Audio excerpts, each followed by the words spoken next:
Anong grade mo sa kanya, sir? 1 to 5, 5 ang pinakamataas, 1 ang pinakamababa. 5 na. 5 Five agad, sir? mataas kay Bongbong. Bakit po, sir? Bakit po 5? Wala ka naman nakikita masama sa ginawa niya Tahimik kasi siya ang presidente na walang kinakasagutan sa mga masasamang tao.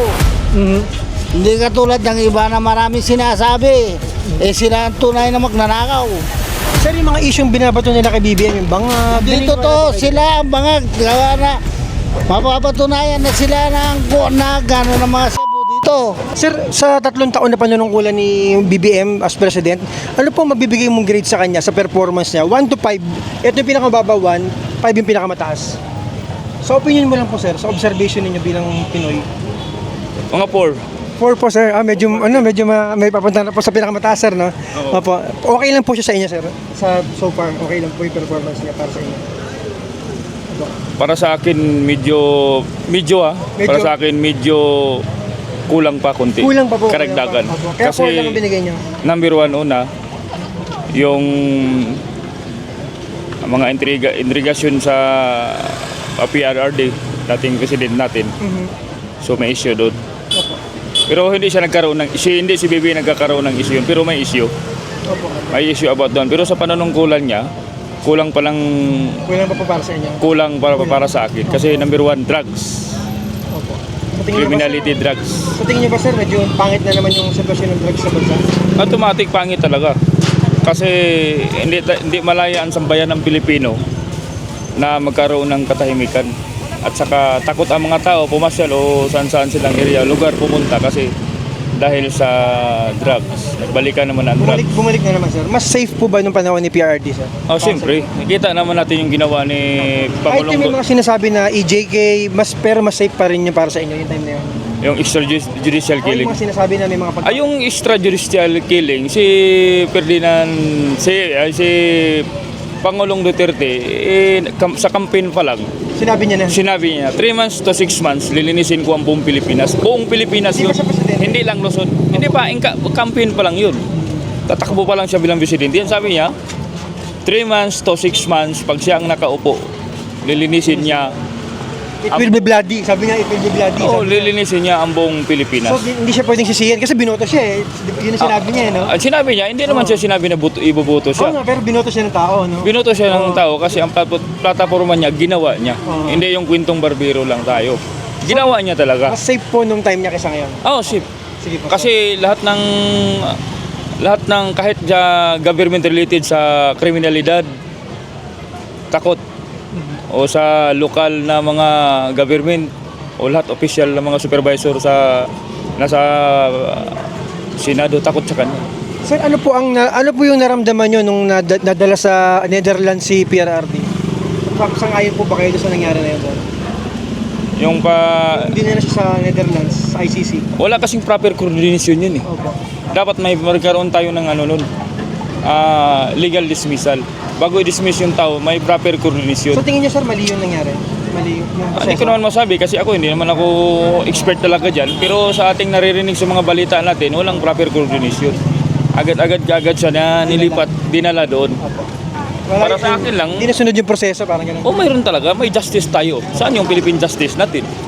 Pwede naman yun, kung susundin yun. So parang sinasabi niyo, sir, kung uusigin si PRRD, dapat dito, hindi din nila doon, yung proseso, gano'n. Ganon dapat. Pwede naman kung sakali. Pa tayo nag-withdraw? 2019 pa yata, nag-withdraw ng Pilipinas sa ICC. Alam niyo, sir, Sige, updated tayo sa balita. 2019 pa nag-withdraw si Duterte.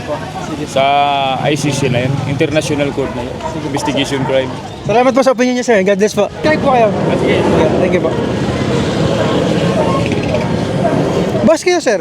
Anong comment niyo rito, sir? Anong mabibigay niyong grade kay President Marcos sa 3 taon niya pagiging presidente? Hindi ako Ayun niya, sir. Ayun, sige. Ay, ma'am. Pwede. Ayun ni ma'am. Thank you. Okay na po.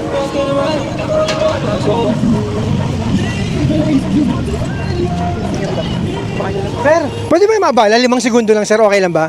Sir, anong mabibigay mong grade dito kay BBM bilang presidente sa performance niya? Sa opinion mo po, sir? Wala? No comment. Thank you po, thank you.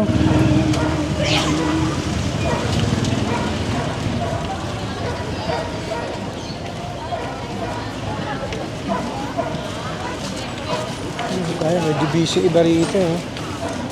Ito si sir. Sir, pwede po kayo ma-abala 5 seconds lang, sir. Okay lang po. Nag-survey lang po kami, sir. Ito si BBM, sir, 3 taon na po siyang presidente. Pwede po bang malaman yung opinion niyo sa observation ninyo? Very good. Very good. Very good po. Anong grade mo sa kanya, sir? 1 to 5? 5 ang pinakamataas, 1 ang pinakababa? 5 na. 5 Five agad, sir? mataas kay Bongbong. Bakit po, sir? Bakit po 5? Wala ka naman nakikita masama sa ginawa niya Tahimik kasi Siya ang presidente na walang kinakasagutan sa mga masasamang tao. Hindi katulad ng iba na maraming sinasabi. Sila ang tunay na magnanakaw. Sir, yung mga isyong binabato nila kay BBM, yung bangag... Dito to, sila ang bangag. Gawa na mapapatunayan na sila na gano'n ng mga siya dito.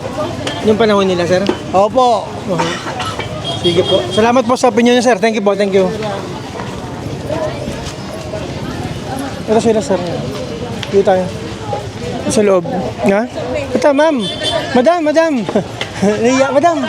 Grade na, 5 seconds na, 5 seconds. Madam, dali. Si madam.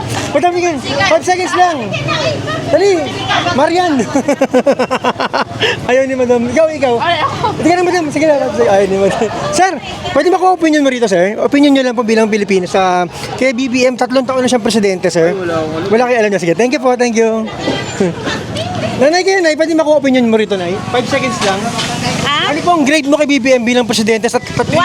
1 lang? Bagsak sa inyo, ma'am? Bagsak? Yes. Bakit mo, ma'am? Pwede malaman kung bakit, ma'am? I know. Anong pinagagawa niya? Dami niyang kinurap. Opo. Yun lang, ma'am. Sige, thank Yan you lang po. Thank you. 1 lang. Bagsak eh, ma'am. Bagsak. Thank you po. Kayo po. Ano po grade nyo sa kanya? 1 to 5. Bilang Pilipino, sa observation nyo po. 1 lang din, ma'am. Kayo po. Uno, parehong uno. Ang dami yung uno rito. Bakit po 1 kayo, ma'am? Pwede makuha? Duterte ako Po? Duterte po kayo solid, ma'am? Kamag-anak kasi Duterte. Ay, ganun po? Totoo? Oo, Duterte. Taga-Davao po kayo, ma'am? Ma'am, hindi ibig sabihin, hindi kayo isang ayon sa ginawa kay BRRD din nila sa Netherlands. Ay, thank you. Thank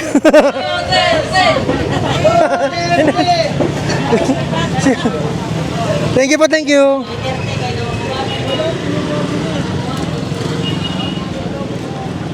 Si ma'am. Sige, may motor. Hi, ma'am.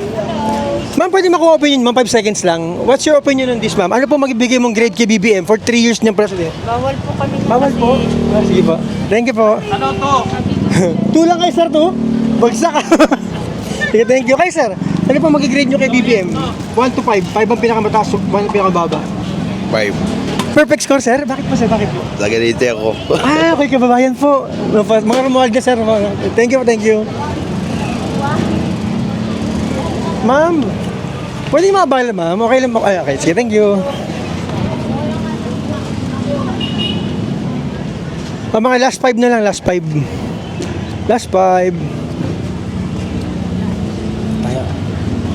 Sila, ma'am, ano eh.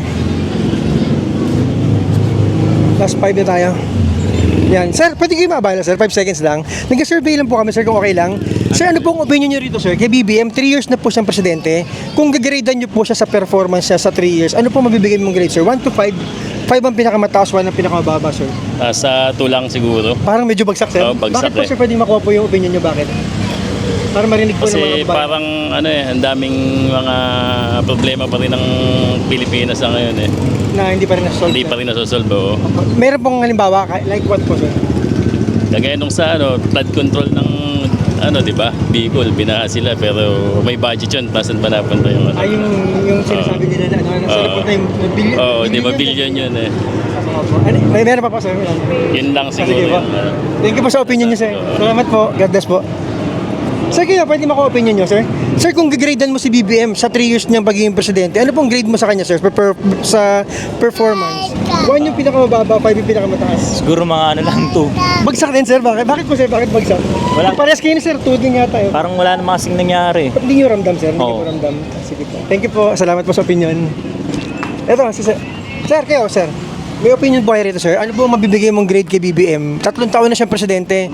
Ano pong grade na kaya mong ibigay sa performance niya? 1 to 5, 5 ang pinakamataas, 1 ang pinakamababa. Sa opinion mo, sir, sa observation niyo sa ginagawa ng BBM? 1 lang. Bagsak sir, bagsak. Bakit po bagsak sir? Ano pong Basta, Basta 1 lang talaga sir. Opo, sige po. Thank you. Ikaw sir. Ay, sir, anong grade mo kay BBM sir? Sa 3 years ng pagiging presidente, paano mo siyang gigradean? 1 to 5, 5 ang pinakamataas, 1 ang pinakamababa. Paano mo siyang gigradean sir? 3 lang. Sa gitna lang po kayo sir. Sige. Thank you po, thank you.